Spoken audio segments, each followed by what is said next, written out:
this week's Livitical Lifecoaching with Virginia Washington. Today I got a special guest here who has decided to sign up on the Livitical Lifecoaching process here. That's 3 days for $5,000. And we're going to start today. This is a beautiful, beautiful person, and her name is Miss Amanda Danae Lawrence. Well, thank you for having me. Well, listen, I'm just so excited to have you because today I'm going to help you. Today is the day I'm going to start you on your righteous path. Now, aren't you excited about that? Righteous path. I thought I was here to help become a better drag queen. Oh, yeah, well, see, here's what we're going to talk about, okay? I really want you to listen to this because we're going to go into the Livitical life coaching. Now, first we're going to start in the book of Deuteronomy just to kind of show you what to do. Now, it's Deuteronomy 22:5, and it says, "The woman shall not wear that which pertaineth unto a man, neither shall a man put on a woman's garment. For all that do so are an abomination unto the Lord thy God." Now, do you want to become that abominable person? Cameraman, shoot into that abomination. Now, is that what you want to be, abominable? Why do you sitting there in your holier-than-thou attitude? Who are you to tell me that I'm abominable?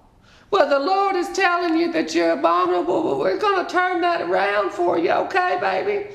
We're going to get that all straightened out. And I want you to start attending the church I'm at. It's the First Nazareth Baptist Seventh-day Orthodox Presbyterian non-denominational Church of the Lady of the Mind. And it's a great uplifting church. And it just rolls off your tongue, don't it? I suppose. So anyway, now we're going to get into some more Leviticus because I've only done our Deuteronomy. But it also says in Leviticus for the life coaching that is going to help you out tremendously. It also says that in 20 verse 13, if a man also leaky boom boom down with mankind, as he leaky boom boom down with a woman, both of them have committed an abomination, they shall surely be put to death. The blood shall be upon them. Now see, we're going to help you out, Miss Amanda Lawrence. We're going to help you out. In case any of y'all hadn't wondered, she got a hoo-hoo down there. She ain't a woman. She a man there. She a man. But that's okay. We're going to fix you up. And aren't you excited and uplifted to get fixed up by Livitical life coaching? Yes, it's high on my list of things to have done to me. Oh, good. See? And then we'll just start doing some electroshock therapy. That'll help you out. We'll just make sure your teeth stay in. Whatever. I'm appalled when I talk to you face to face. You told me you were going to help me turn my life around and how to be more of a better drag queen. And then I get here. I never said that exact wordage. Misrepresentation is all I have to say for you, ma'am. I am a ma'am, and I'm just so proud to be a ma'am, but you isn't. You isn't a ma'am. But we're going to turn you into a man. We're going to love that. Everybody's going to love the man. Well, let me tell you something, sweetheart. I bet I get more cock than you do. Oh my gosh! I think she just went one too far. She's not coming back until you learn how to clean up your mouth. Now, I don't want to talk about any chickens. Chickens? What backwoods hillbilly country are you from? I am from West Texas, same place you is.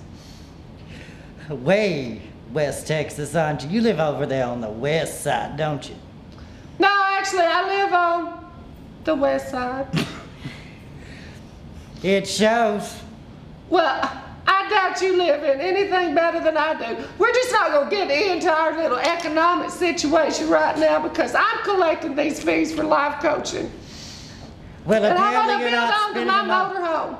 I am apparently thinking that you ain't spending it on fashion sense. I sure am. I told you this is where I got this made when I tried out for Apollo 13. First they were going to have Denzel Washington, but then they decided Tom Hanks, and that cut me out of the picture. Cut me out of the picture totally. But it did give me enough money to fix my hair like Kenny Loggins, because, oh, he is so good looking. Oh. I'm so glad you think so.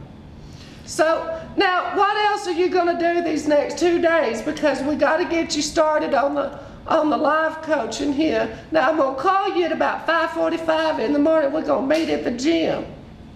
I won't get out of the bar till 3. Well, I see you don't need to be going to the bar either. You know, because you can't be drunken with iniquities. Well, I need to have something in me besides regular life breath to deal with you. Oh, now she's turning to the bottle, which brings me back to Sarah Palin. Now, bless her heart, the media has just annihilated her, and it is so sad because they're after her son because he does all this Oxycontin and all that stuff. Well, I don't know why everybody's so upset about that. All she needs to do is just get him to a doctor and have him prescribe it to him. Then everything's going to be legal and just fine. Sarah, I want you to be our vice president, and in a few years be our president. Prescriptions. You think prescriptions are going to solve the world's problems? Well, yeah, it's going to solve her problems right now because her son is on all these illegal drugs, they say, but if she gets them prescribed, it's going to be just fine. Oh, then it'll all be She just legal. needs to move to Texas because the doctors love to prescribe things. Well, You know, your ass needs that's to be on one good way. Prozac. Now, what'd you say? Your ass needs to be on Prozac. Well, You know- I am heavily medicated, and that's why I'm so fabulous, you know, because these pills are wonderful, and everybody should be on them. We've already discussed this. You weren't in on that show. Let's get back to the topic of poor Sarah. We're going to fix her up and get her in the White House. The White House, can you believe it? We're going to have a Republican female president. Well, maybe you can visit and have dinner instead of being someone that would clean it. I don't clean houses anymore. Can't you tell? When you came over the other day, it's not clean. Okay, so anyway, let's get to we gotta help out. We only have a few more minutes to help out Sarah Palin here now. The media is also after her about her pregnant teenage daughter. Now, there's absolutely nothing wrong with that because they have asked for forgiveness from God. And so now they're going to move forward. She's got plenty of time to be the vice president of the United States. Oh, so her daughter can ask for forgiveness and God will grant it. But I can't ask God to understand why I lead the lifestyle that I do. Well, God, you have to ask him forgiveness every time you take a step because you step like a woman and you're a man. So you can't just be on your knees all day long. That's for other people to judge, not you. No, I'm not judging you. I'm just telling you. It's good to be on your knees. It is because the Lord loves to hear you. Hearing and speaking is not what I'm doing on my knees. I don't even want to guess what she's talking about on that. I'm telling you, this woman, it's going to be another $5,000, honey. I'm so sorry, but you're going to take a lot of work. For $10,000, maybe you can get rid of my hoo-hoo and give me a hoe. No, because that sexual reassignment stuff is wrong, too. Why? Because God made you as a man,